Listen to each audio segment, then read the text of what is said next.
Santa Claus, a figure whose legend is said to be based on the monk Saint Nicholas, born in the year 280, who is admired for his piety and kindness. The modern depiction of Santa as a portly, jolly, white-bearded man with the red cap and coat with fur lining became popular in the Western world during the Civil War after Bavarian political cartoonist Thomas Nast drew the jolly old elf holding a puppet with a noose around its neck. But what about those in current society who actually dress as Santa Claus to sit under fluorescent lights in the local mall to grant the wishes of clamoring children every December? My name's Anthony Padilla. And today I'm gonna be sitting down with mall Santas to learn the truth behind this unconventional, niche career. Do these mall Santas do their job out of the kindness of their hearts, genuinely hoping to spread Christmas cheer? Or are they only in it for the cash, shamelessly taking advantage of the naivete of children who truly believe Santa can make their dreams come true? Do these mall Santas view their access to the innermost working of children's brains as a special privilege they handle with care? Or do they feel completely overwhelmed, unable to cope with the hundreds of tormented children agonizing from the laments of hardships like eternal poverty and neglect? Hey, Ed. Hey, Anthony, how are you? Hello. Jovial. Hello, Anthony, Hello. how are you? Hey, Jeff. How are you? Thank you so much for coming out and teaching me about the wondrous world of mall Santas. Ho, ho, ho, as we do. What do you consider yourself? Mall Santa, bringer of joy? I just consider myself a Santa. A Santa Claus portrayal artist. Overworked and underpaid. No. What does being a Santa, a mall Santa, entail? To come in, have the kids tell Santa what they want for Christmas, the naughty and nice list. Then, of course, there's that whole thing about the photos. It's literally hell. Oh, really? Being a mall Santa is hell? I think so. I mean, you're stuck sitting in this one chair for 8 hours a day, it gets really old. How long have you been a mall Santa? I went to Santa school in 2000, I believe it was 10. There's a Santa school? Oh yeah. A little thing we call the Santa Claus Conservatory. I say a little thing, it's actually a fairly big thing. We have That's how I refer to many things in my life. They get you up in the morning and you're in classes and classes and classes, and then the classes are from everything from how to tell a story. Yeah. Classes on how to ho, ho, ho. Whoa! You know? I felt that boom in my chest. I felt it reverberate the room. Some glass broke in the windows outside. When I first started, I was like, ho, ho, ho. She was like, I got hit in the head. Yeah. It's as big a chest as you have, you better get louder. Before we learn more about the wondrous world of mall Santas, I wanted to let you know that I am giving away 5 tickets to VidCon London 2020. I'm gonna be there and I'd love to meet you. And I made it super easy for you to enter this giveaway. All you have to do is subscribe to my channel here with notifications turned on and follow me on Instagram. Then include your Instagram handle at the end of any comment that you leave here on this video. All the details will be down in the description, but I will be DMing the winner on Instagram on December 27th. That's Friday, so make sure you get your submission in before that. And that's all I wanted to say. Now back to learning about the wondrous world of mall Santas. Out of all the people to impersonate, why Santa? My first event, I was incredibly reluctant. A friend of mine had volunteered himself to be Santa. Yeah. Became sick, called me and asked if I'd fill in. It's like, really? Why were you reluctant? Yeah. Well, I just never had a thought of being a Santa Claus. I mean, I walked into the event in this rented Santa suit, and within minutes, I was just in love with it. I'm thinking, this is the most fun, greatest thing that I've done. It's because everybody just loves Santa. Everybody wants to go up and hug Santa. Yeah. Adults, kids, everybody. Do you feel you're paid appropriately for your job as a mall Santa? When I work for myself, I get Yeah. paid accordingly and fairly. If I was in a mall, more than likely, I'd be getting a third or a quarter of what I make now. So mall Santa is not paid appropriately. Generally, from what I understand from my colleagues, most of the guys, even the ones that are the primaries, Yeah.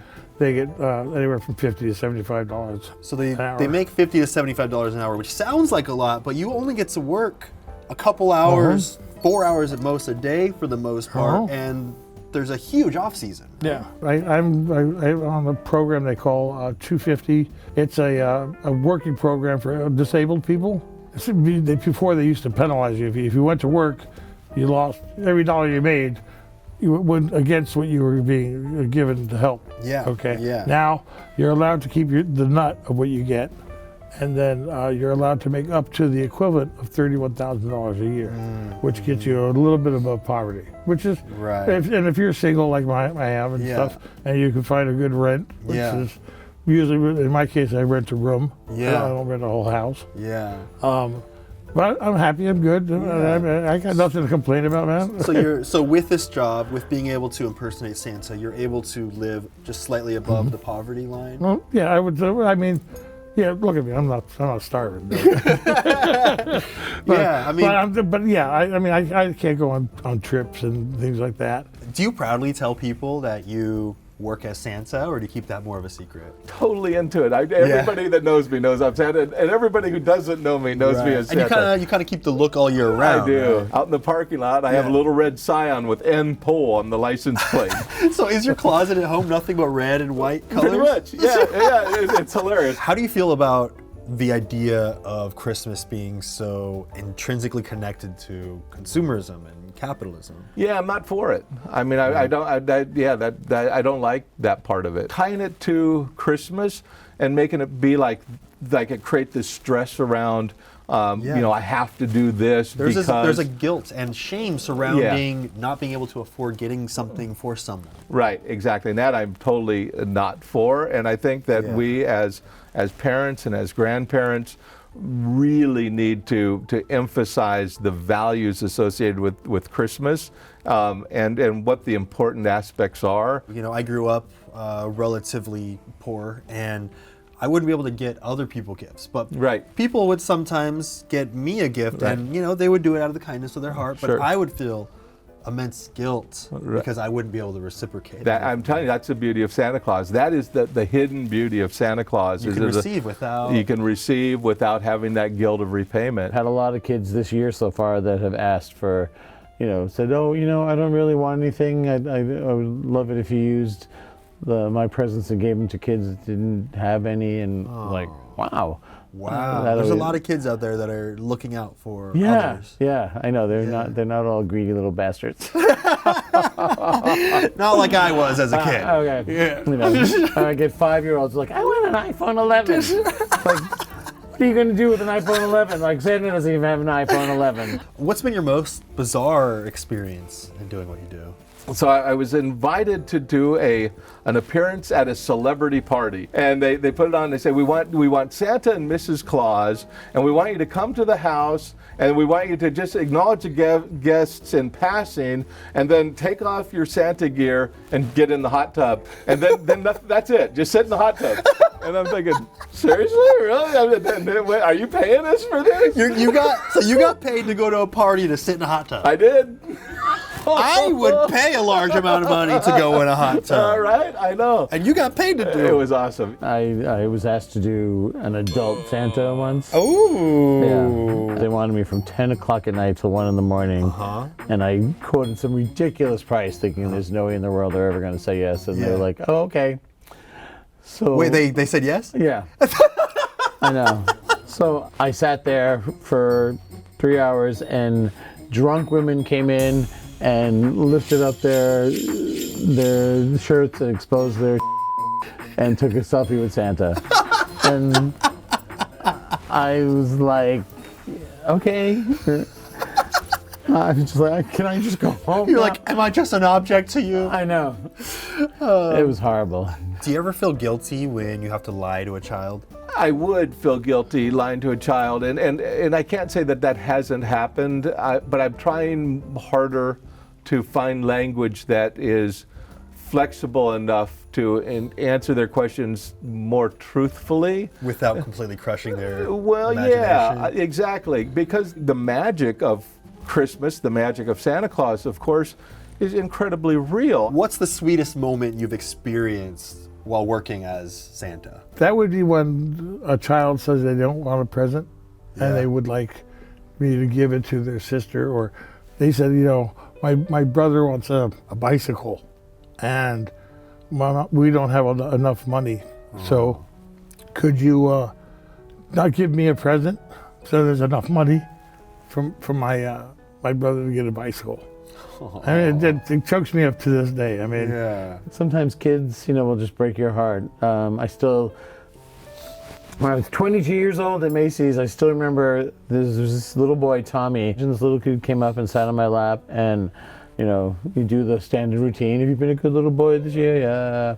And what would you like Santa to bring you? And he looked up at me and with the most heartfelt, believing eyes said, "Santa, can you bring my mommy back?" And I practically fell apart. And, I probably spent a half an hour talking to that kid while so all the people online, they were fuming. But, I also realized at that moment that nobody's going to yell at Santa in front of their kids. So, I couldn't let that kid go until I felt like he really knew that his mommy was in his heart. And when you get stuff like that just, it breaks your heart. Speed of Light wants to know how frequently kids pee on you. There was a kid who was just out of control. I mean, screaming, crying, snot's running down his nose, and you're like, oh God. And they're just gonna, and the mother actually wrestled this kid to the ground, picked him up with him kicking and screaming, comes over and plops him on my leg, and she leans over to me and she says, "I hope you don't mind, he just wet his pants." And I was like, and at that moment I could feel like the pee going down my leg. What? And I was like, oh. That's just on you? Yeah. What is it about being a Santa impersonator that brings you the most joy? You lift people's spirits. It's like you said about the room lighting up. Just having this feeling that people are doing this and maybe grumpy or whatever, and then they light up and and they're doing this. Yeah. That is big to me. It sounds like the thing that brings you most joy is how much you bring other people joy. Oh yeah, totally. Yeah, that's the only reason to do it. Yeah. I think that's something that many people kind of overlook in life. I feel like our society teaches us to just go, hustle, work on yourself. Yeah. And there's not necessarily as much attention being brought to how positively am I affecting those around me. And say I spent a lot of my life doing things that were meaningful, that I enjoyed, they were meaningful to me. And then somebody else might look at it and say, what a sap. I can't believe that guy spent his whole life doing that. Who cares? It's about you, right? That's right. Yeah, and it is. That's a good moment to be egotistical. Right. To be selfish. I'm doing my life for me. Yes. I'm not doing it for anybody but me. And this makes me feel good. And I have this vision personally of my higher self. How would my higher self respond? What would I do? And then I just try to stay there. Now I need to learn how to do that with dieting. What do you feel the biggest misconception surrounding what it is that you do as a Santa is? Just the concept that that's the best you could do. Really? Okay. Oh yeah. So they look down on you because it's almost classist in a sense. Without a doubt. I mean, there's people. I mean, you walk into a house and there's some people that treat you like family. Yeah. And other people that treat you like, they think you're the babysitter. I'm going to give myself a very quick makeover. I'll be right back. Oh my God.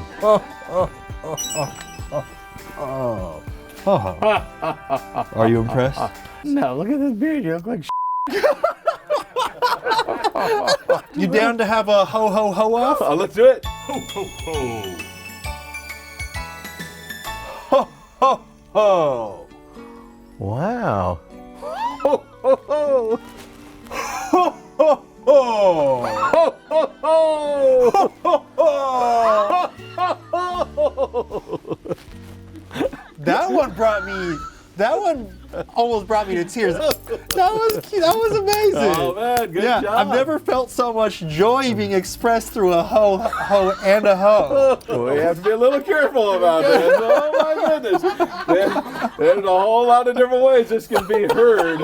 We actually have a parting gift for you, which you could get at padildoshop.com, but you don't have to because you're Santa Claus. Did you say at the dildo shop?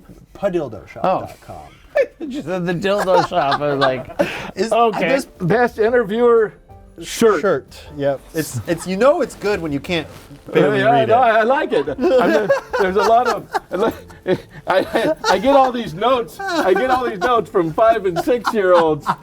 Hello, boys and girls. If you want to be good this year and get some extra special treats in your stocking, make sure that you subscribe to Anthony Padilla on YouTube.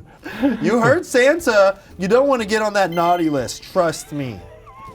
I know what they put in your stocking. And it's not always coal. It's usually worse. All right, you got 5 seconds to shout out or promote anything you want directly into camera. Go. Okay. The worldwide SantaClausNetwork.com. Let's spread the Christmas spirit worldwide. Kirsten Chalman, thank you very much for all your help. Please visit santajeff.com. My Instagram is TheRealSanta365, and I have a Facebook page called Los Angeles Santa Claus. Thank you so much, Jeff. Yeah, I feel you're like I fully understand the wondrous world of mall Santas. After spending the day with these mall Santas, I've come to realize just how much they do out of the kindness of their hearts. In a world where kids are now being inundated with technology at younger and younger ages, who are we to blame these mall Santas for trying to preserve children's senses of imagination? See you later, bye guys. Press a like. I gotta tell you one little funny story. There was one time this kid was just being so obnoxious, like obnoxious beyond belief. Yeah. And and you literally you have to deal with it because you're Santa. Yeah. And the mother turned around to talk to the photographer, and I leaned over into the kid's ear and I said, "You're not getting anything for Christmas," and kind of went right back to my smiling, happy self. And he was just like, "Huh? Huh?" Oh I know. my. I was like, the only time I was like, "You little bastard." Wow, Santa got his revenge. I did.